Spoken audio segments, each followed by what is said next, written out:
નમસ્કાર દર્શક મિત્રો, હું શીતલ મહેતા ન્યૂઝ ઓફ કચ્છમાં આપનું સ્વાગત છે। જોઈએ આજના સમાચાર।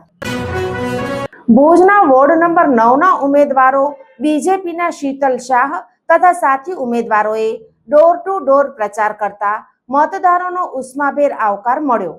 વોર્ડ નંબર 9ના બીજેપીના ભુજ નગરપાલિકા માટે ચૂંટણી લડતા ક્રિષ્નાબા જાડેજા, પ્રકાશ મહેશ્વરી, રૂપલ ચાવડા અને શીતલ શાહ ઘરે ઘરે જઈ જનસંપર્ક કરી રહ્યા છે।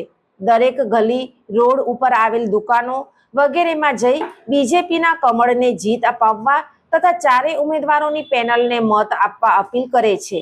ઉમેદવારોએ પ્રતિભાવ આપતા જણાવ્યું કે મારું નામ કૃષ્ણાબા અજયસિંહ જાડેજા છે। મને વોર્ડ નંબર 9 માંથી ઉમેદવારી મળેલ છે।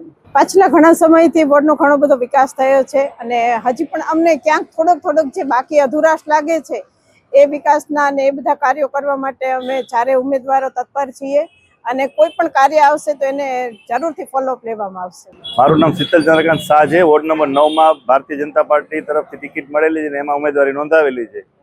આ વોર્ડમાં હજી સુધી કોઈ સમસ્યા એવી ખાસ આવી નથી। રૂટિંગની સમસ્યા છે, ગટર પાણી, રોડ લાઇટ, સફાઈ એ રોજ થતી હોય। રોજ બેરોજની જે ક્યારેક પાણીનો પ્રોબ્લેમ આવે નર્મદાના કારણે તો એના માટે ટેન્કરની વ્યવસ્થાથી અમે સમસ્યા પૂરી કરશું એમની। વોટર્સને અમે ખાતરી આપી અમે ચારે ઉમેદવાર 365 દિવસ 24 કલાક માટે અવેલેબલ છે। જ્યારે પણ એમની કોઈ પણ ફરિયાદ હશે તો નિરાકરણ કરવા માટે અમે તત્પર રહેશું।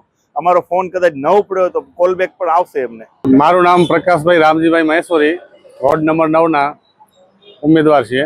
વોર્ડ નંબર 9ના વિકાસના કામો જે આવી રીતે જે મૂળભૂત સુવિધા હોય એના પાણી, ગટર અને લાઇટ જે પણ મૂળભૂત સુવિધાઓ છે એને કામ તો થયા જ છે, પણ હજી ક્યાંક ખૂટતું હશે તો અમે એ પૂરું કરવા માટે કટિબદ્ધ છીએ।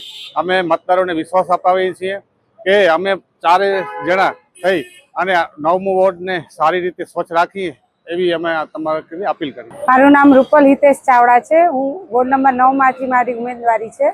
વોર્ડની પ્રગતિ માટે આટલા ટાઈમથી જે કામ થઈ રહ્યા છે ભારતીય જનતા પાર્ટી તરફથી, નગરપાલિકા તરફ, હવે જે ઘટે છે અને જે લોકોના જે સવાલ હશે એનું અમે નિવારણ લઈ આવશું। એ રીતે વોર્ડ નંબર 9ના ઉમેદવારોને ઠેર ઠેરથી પ્રતિભાવ મળી રહ્યા છે। દર્શક મિત્રો, આજે તારીખ 22 એપ્રિલ 2026 આ હતા આજના સમાચાર। આવતીકાલે ફરી મળીશું, ત્યાં સુધી મને રજા આપશો। નમસ્કાર।